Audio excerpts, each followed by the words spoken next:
Saudações, caro concurseiro! Vamos hoje começar a resolver algumas questões que envolvem o conteúdo de teoria da amostragem, mais precisamente técnicas de amostragem, e para tanto nós vamos resolver uma questão do concurso da Anatel, concurso realizado em 2014 pela banca Sebrasp. E você sabe que o Sebrasp utiliza o método de avaliação da CESP-UNB. Portanto, aí questões do tipo certo ou errado e que carregam em si muito conteúdo que o concurseiro estatístico precisa estar muito bem preparado.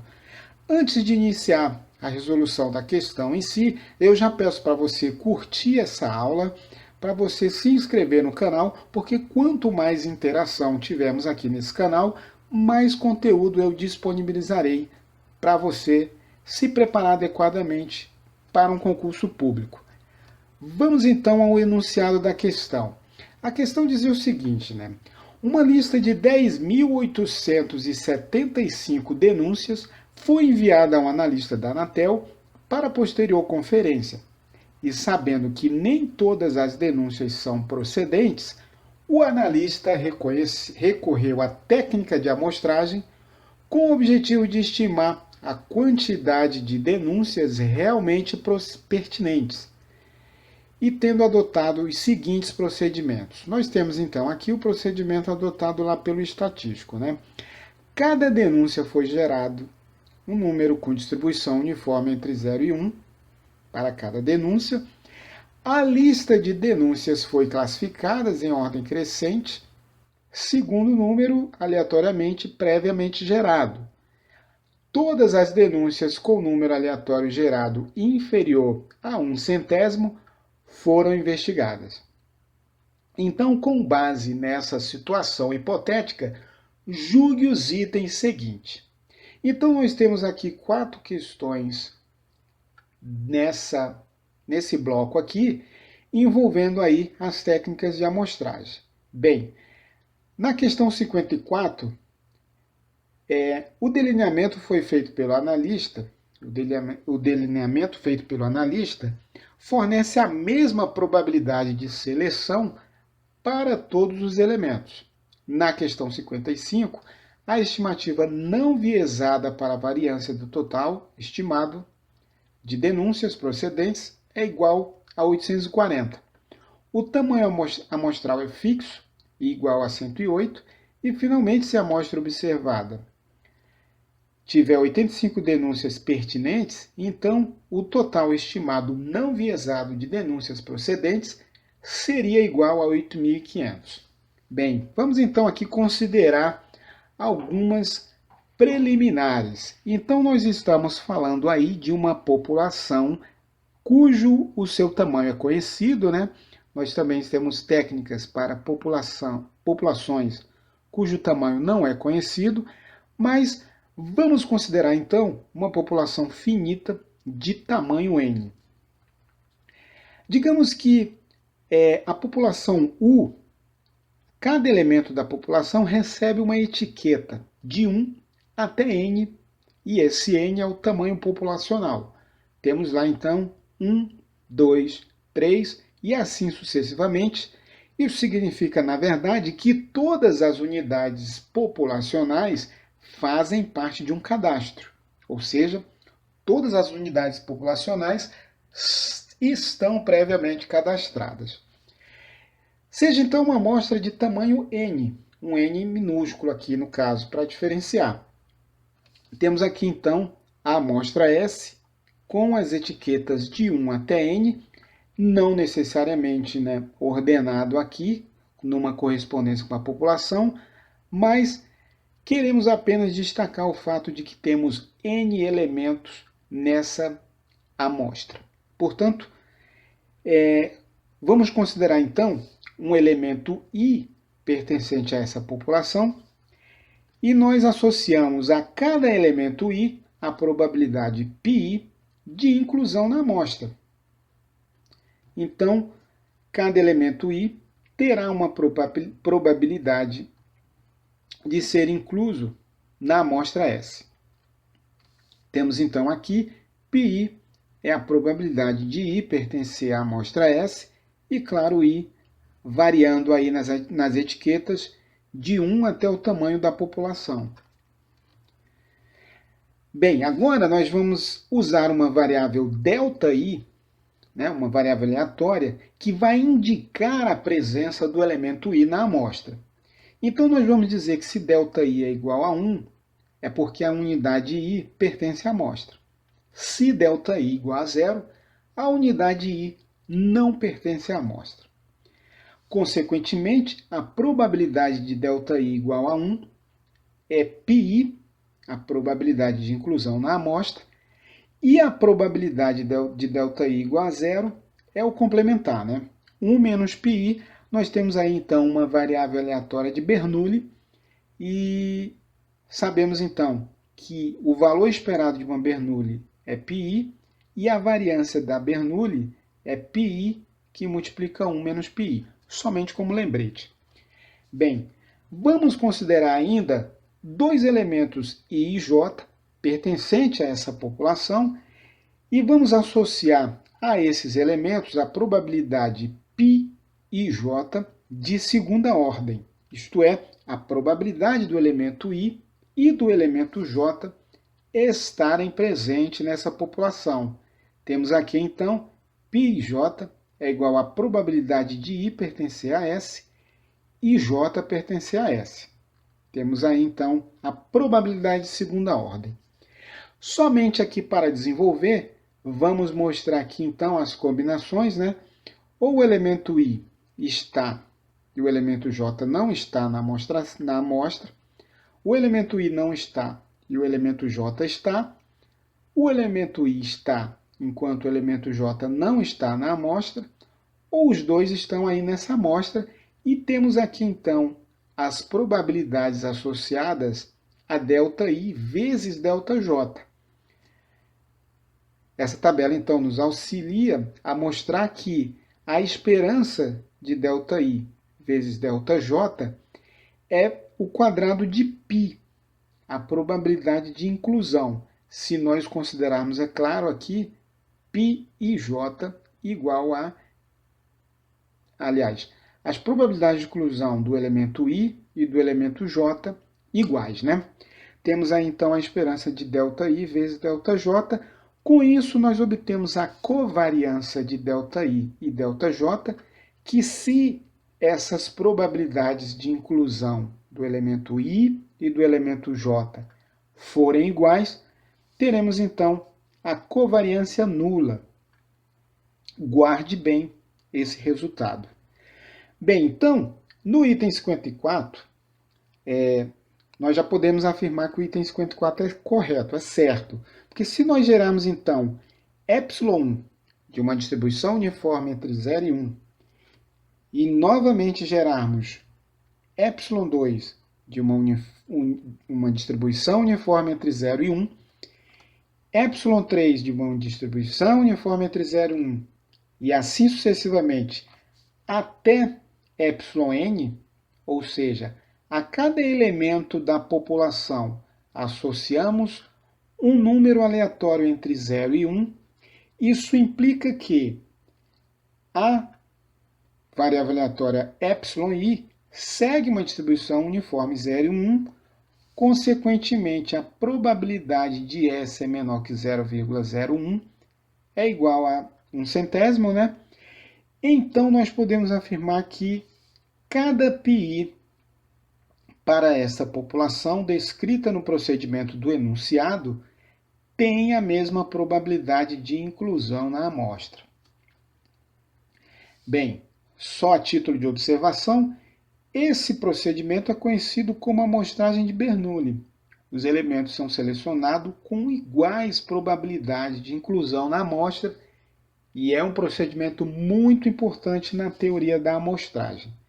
Então temos aí as probabilidades de inclusão dos elementos I pertencente a essa população U, que tratamos inicialmente, são iguais a 0,01.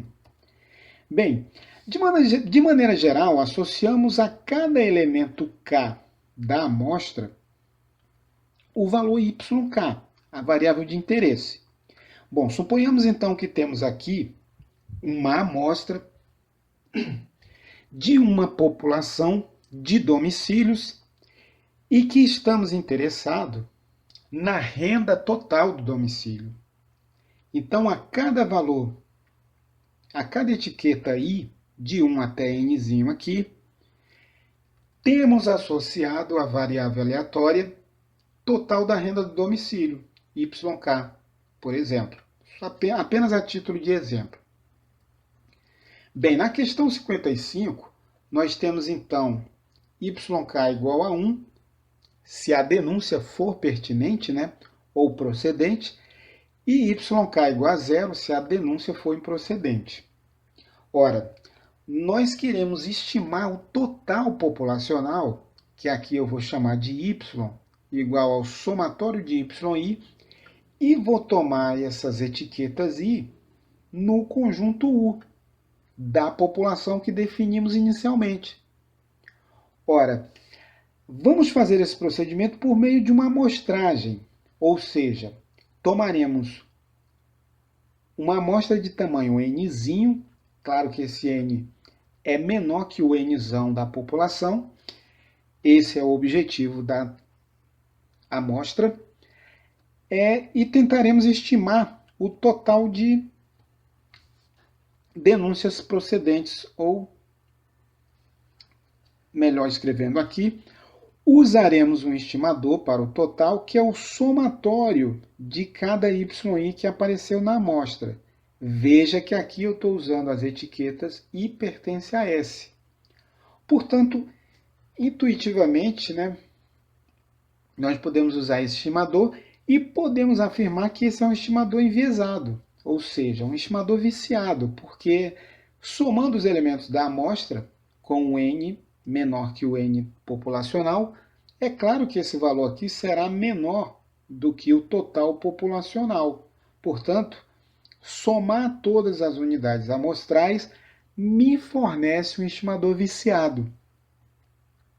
Nós podemos usar, então, uma combinação linear dos elementos obtidos na amostra para tentar estimar o total populacional. Temos aqui, então, associando a cada unidade amostral, YK, um peso ômega-K. Esse está escrito aqui I pertencente a S, né? Mas na verdade é K pertencente a S. Esse K, essas etiquetas são tomadas na amostra de tamanho N pequeno. Ora, vamos reescrever esse estimador da seguinte maneira. Bom, Y chapéu é igual o peso ômega I, a unidade selecionada YI e a variável ΔI, que significa a presença do elemento YI ou a ausência deste. Ou seja, quando YI está presente, ΔI igual a 0. Quando o YI não está presente, ΔI é igual a 0, né? E o YI presente, ΔI igual a 1. Bem, obviamente essas etiquetas aqui são tomadas na população, já que agora eu estou indicando se YI está presente ou não. Vamos lá. Então nós queremos atribuir o peso à amostra de tal sorte que a esperança desse estimador seja igual ao parâmetro total que eu estou estimando por meio dessa amostra. Bem, então aplicando aqui, esperança do estimador tem que ser igual ao total populacional, que é o parâmetro de interesse, a fim de não termos enviesamento dessa estatística. Ora, segue-se que a esperança de Y chapéu é igual ao somatório de YI, aliás, ômega I, YI, e a esperança de ΔI. Ora, mas vimos que ΔI é uma variável de Bernoulli, portanto, a sua esperança é πi. E nós temos aqui a esperança do nosso estimador para o total populacional é igual ao somatório na amostra de ômega I, YI, πi. Ora, para não ser viciado, esse estimador tem que ser igual ao parâmetro total populacional. Observe aqui no integrando que esses valores serão iguais, C e somente C, ômega-i vezes πi for igual a 1. Consequentemente, o ômega-i é igual ao inverso da probabilidade de inclusão do elemento i na amostra. Dessa forma, então, obtivemos o estimador não viciado para o total populacional. Ele será dado pelo somatório de ômega-i e y, que é igual ao somatório de y sobre a probabilidade de inclusão e tomado aí nos elementos amostrado, ou seja, aqueles elementos que foram incluídos na amostra. Temos aí então o nosso estimador enviesado, não enviesado, né? Lembre-se então que a variável de ΔI é π, 1 menos π, e o cálculo da variância do estimador ficará da seguinte maneira. A variância de y chapéu é o somatório de yi sobre πi vezes ΔI, cada i aí tomado na população, porque eu estou usando aqui a indicadora, né, 0 ou 1, para a presença de yi. Portanto, usando aqui a propriedade da variância, temos que a variância de y chapéu é igual a essa última expressão aqui, que poderá ser simplificada da seguinte maneira, considerando que cada πi é igual a π. 1 menos π sobre π, somatório de yi ao quadrado, desenvolvendo aqui esse último somatório. Ora, então, resumindo esse bloco de questões, né? A questão 54 é correta. Cada elemento tem a probabilidade de inclusão igual a πi ou igual a 0,01. A questão 55 é pedido o tamanho, né, dessa amostra. Observe que, ao gerar números aleatórios, nós não conseguimos determinar quantos deles ficarão abaixo de 1/100. Portanto, nós não podemos determinar o tamanho da amostra. E esse tamanho da amostra será uma variável aleatória. Guarde bem essa informação. Na amostragem de Bernoulli, o tamanho amostral é uma variável aleatória. Finalmente, no item 56, nós obtivemos o estimador da variância, o estimador não viciado para o total populacional, a variância do total populacional. Esse estimador da variância será dado por 1 menos π sobre π, que multiplica o somatório de yi. Portanto, inicialmente, eu não consigo obter uma estimativa para essa variância se não me for informado os valores yi que foram coletados na amostra. No item 57, esse item foi correto. O estimador não viciado para o total populacional, conforme já vimos, é o somatório de yi sobre πi. E isso será 85, que indica lá no enunciado a presença de 85 processos que foram de reclamações procedentes, né, divididos pela probabilidade de inclusão, que é 0,01. Esse valor será igual a 850. Observe que se usássemos aqui, né, o valor do total obtido na questão 56, lembre-se que yi é igual a 1 ou 0. Portanto, o somatório de yi ao quadrado será também 85. Nós obteríamos aqui, né, a variância do estimador do total, obteríamos uma estimativa da variância do estimador do total igual a 84.150. Não se assuste com esse número, porque na amostragem de Bernoulli essa variância realmente é uma coisa bem grande. Então, eu espero que tenha ficado clara aí a resolução desses itens. E se você ficou com alguma dúvida, comenta aí ou manda um e-mail para o concurseiro estatístico. E eu tenho para você aí mais questões da CESP-UNB, né? Um pacote da CESP-SEBRASP com a resolução da prova do MPU de 2013, a resolução do STF de 2013, a resolução da prova da FUB, das provas da FUB, né? De 2013 e 2005, 2015, melhor dizendo, e a novidade aí, quentíssima, saindo do forno, a resolução das duas provas do TCE, que ocorreram agora no dia 7 de agosto de 2016, para os cargos de auditor de controle externo, de fiscalização e da área de administração.